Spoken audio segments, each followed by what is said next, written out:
everyone, this is Sara and welcome to my crochet channel. Today's video is lesson 2 in our series Back to Crochet Basics. Now in lesson 1 we learned about how to do a slip knot, how to chain, and how to tie off, and we made this lovely chain scarf, and you can continue to add to it as much as you want to. Just add more and more and more chains as you practice, and it's a lot of fun and something fun to wear.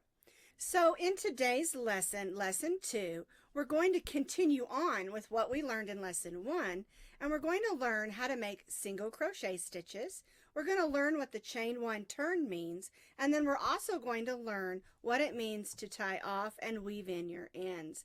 And we're also going to discuss how to keep those edges nice and even.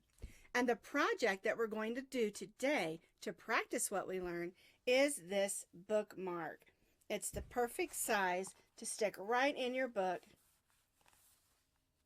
to mark your pages. So what you're going to need for today's lesson is some medium weight number 4 yarn. This is Red Heart with Love. You can use Red Heart Super Saver. You can use I Love This Yarn. You can use any worsted weight number 4 yarns that you have on hand. We're going to be working with our H hook like we did last lesson. This is an H, which is a 5.00 millimeter crochet hook. And for today's lesson, we're also going to need a needle. And you're going to need a needle that has an eye that's big enough to get your yarn through. You can find these in the sewing departments and also in the yarn department of most hobby stores and sewing stores. And then of course you're going to need a pair of scissors. For today's lesson, we're going to review a little bit of what we learned last week, and then we'll continue on and learn the single crochet. So we're going to start with the slip knot that we did learn.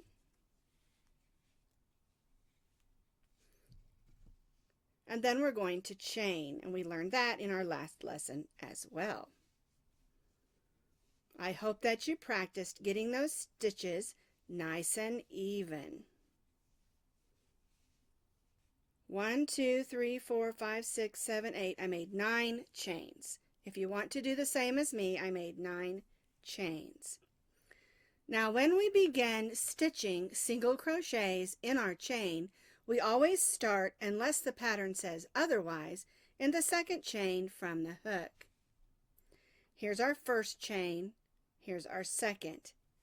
And we skip that first chain in order for our work to lay nicely, and it kind of works as the chain 1.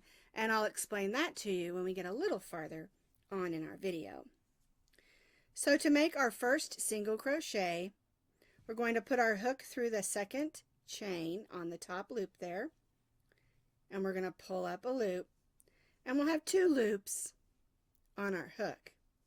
Yarn over your hook and pull this loop through those 2 loops that are on your hook. Now in most cases, unless the pattern tells you otherwise, when you're stitching in the chain, you're going to stitch those top loops that are at the top, and we'll discuss all the other loops in a later video. So to make a single crochet, we're going to go in the top loop there, pull up a loop, yarn over, and go through both loops. All right, let's do it again. We're going to begin stitching a single crochet in the second chain from the hook. Put our hook through, pull up a loop, yarn over, and go through both loops.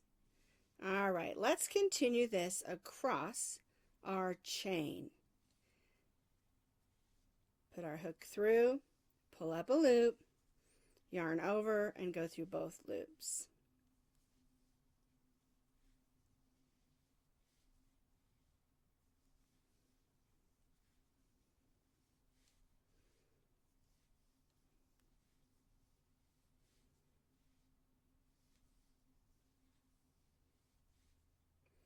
All right, so now I'm in the last chain,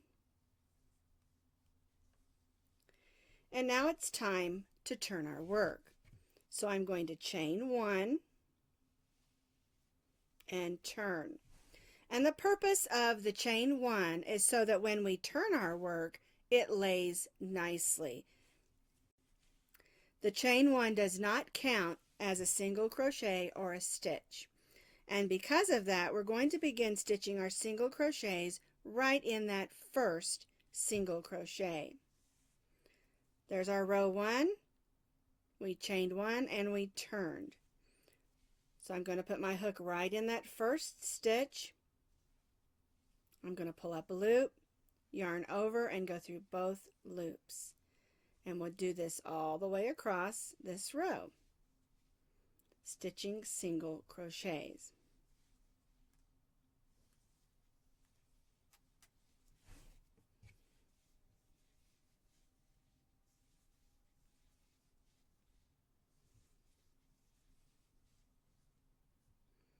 So now I'm in that last single crochet, stitch my single crochet, chain 1 and turn.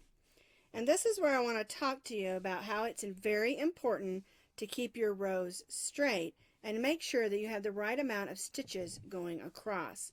We should have 8 stitches because we chained 9. We skipped our first stitch and we began stitching in the second chain from the hook. And if you count your row, one of the easy ways to do it is to look on these top braids and count each of those braids. 1, 2, 3, 4, 5, 6, 7, 8. That way you can make sure that you don't accidentally add or subtract a stitch on the end of your rows. We chained 1 already and we turned. And remember, our chain 1 doesn't count as a stitch, so we don't stitch in the chain 1. We begin stitching in that first single crochet across. So we're going to stitch another row of single crochets.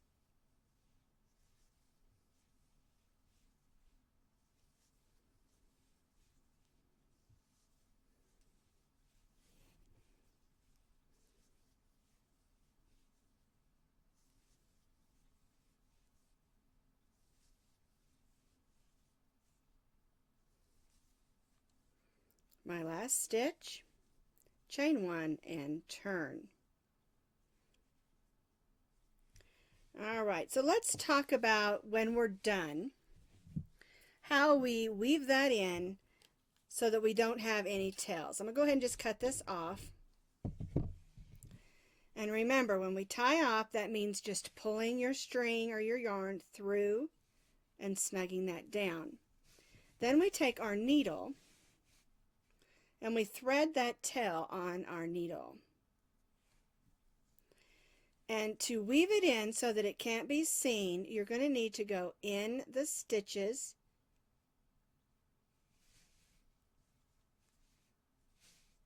one way, gently pulling it through, and then turning around and going back the other way. Again, going through stitches, and it's a good idea, if you can, to go through some of the fibers of the yarn. And I try to leave me enough tail so I can do it 3 times.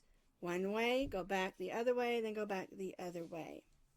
And that's going to take care of that tail. And you can do this no matter what you're making or no matter what your stitches are. It works the same way. And we would do the same thing with this tail. This one's really long. When I'm beginning, I like to try to leave about a 5 or 6 inch beginning tail so that I do have enough to weave it in. And we'll do the same thing. We'll go one way, turn and go back the other way, making sure you go through stitches and yarn fibers and not through holes. And you pull gently because you don't want to disrupt what you've got going on.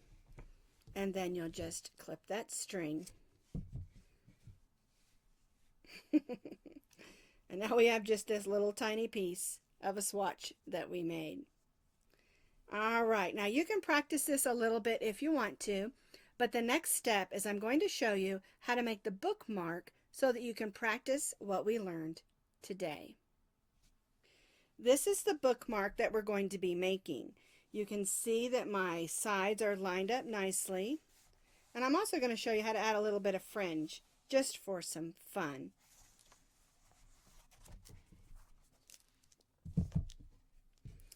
All right. So let's begin with our slip knot.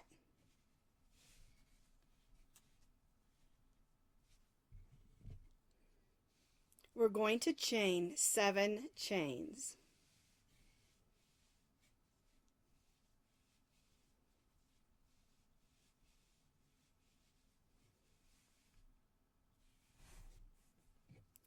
We're going to begin by stitching a single crochet in the second chain from the hook. Here's our first chain, so we'll put our hook through the second, pull up a loop, yarn over, and go through both loops. And we'll do this all the way across on our chain. This is going to give us 6 single crochets.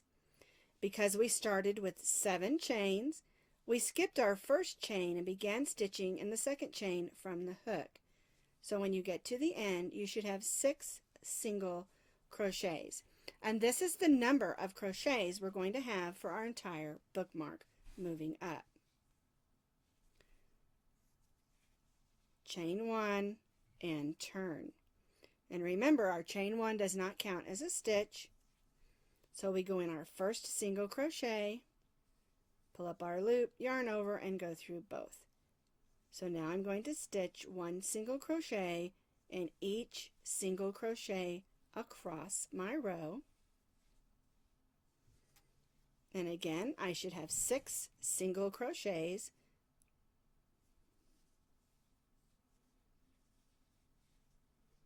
Chain 1 and turn, and then we'll repeat that.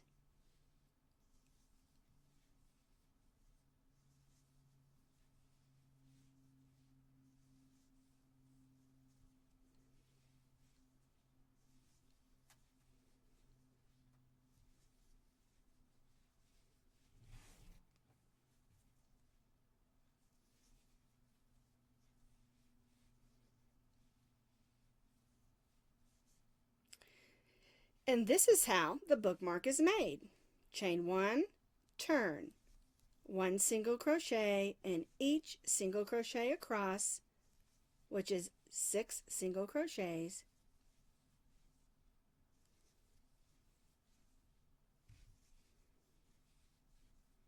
Chain 1 and turn.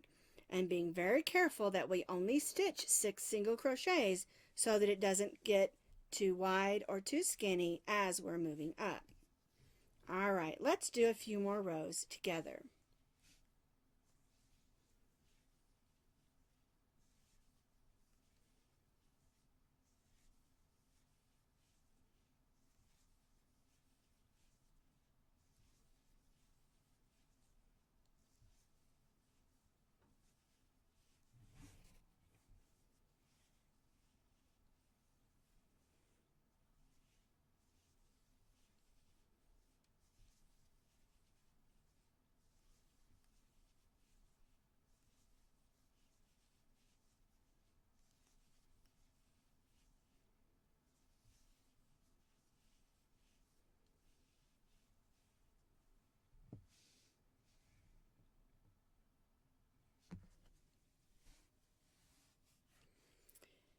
I have 6 rows stitched here.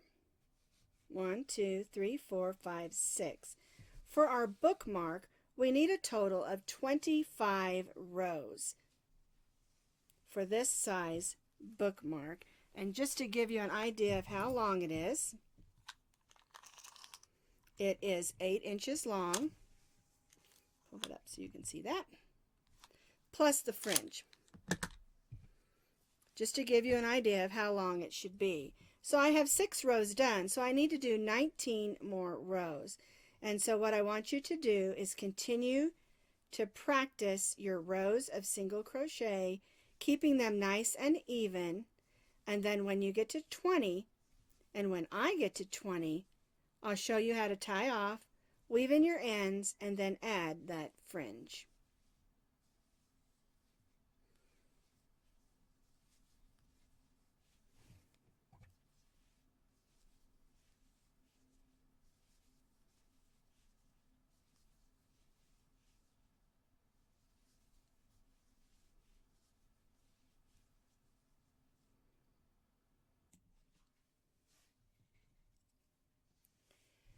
So I finished stitching my rows, making sure that I didn't add or subtract any stitches on the sides, that I only have those 6 stitches through the middle. And now I'm going to tie off and weave in my end. So I cut my yarn. I'm going to pull my loop through, snug that down, and then take my needle and weave in the end. And I need to also weave in the other end. So I'm just going to go in and stitch one way, turn,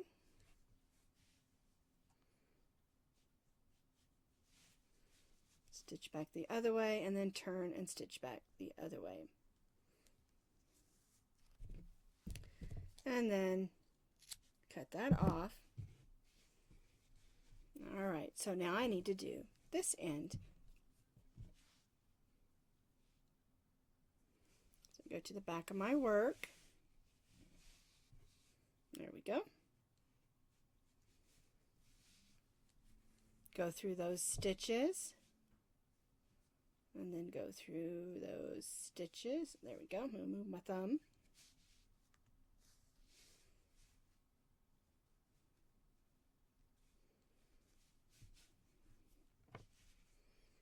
Alrighty, cut that off.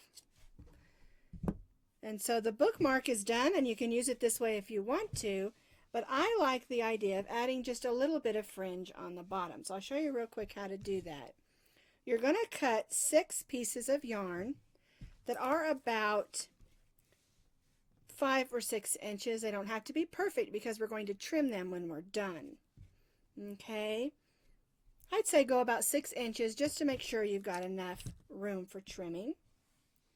Alright, so then we're going to decide which is the top and the bottom of our bookmark. We'll put our hook through the stitches, put the loop on our hook, pull the loop through, and then wrap those tails around and pull that through. Just like that. That one had a little bit of a bump in it. Alright, let's do another one. We'll go through the next 2.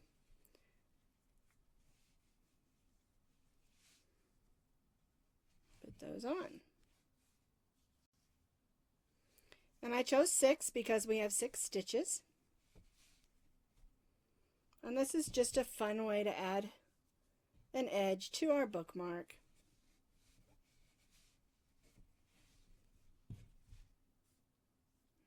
Alrighty.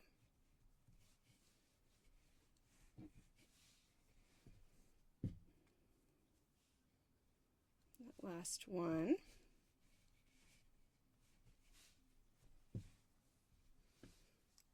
Alright. So there's the bottom of it. We're just going to push them down, then take our scissors and just trim them so they're even. There we go. So here's our bookmark that we made that's perfect for our book to mark our place where we're reading. So I hope that you'll take the time to practice your stitches and make a bookmark. And now that you know how to do this, you can do these in any color that you want, because now you know how to do the single crochet stitch in a row. Next week's lesson, we're going to learn how to do single crochets in a circle and how to increase a little bit and how to join. So it's going to be a lot of fun, and we have a nice fun project for next week as well.